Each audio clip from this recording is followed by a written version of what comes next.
I will show you how to download Apex Legends on PC.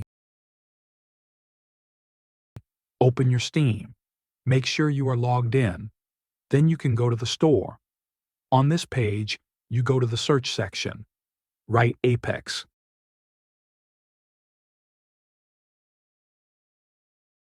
Select this game.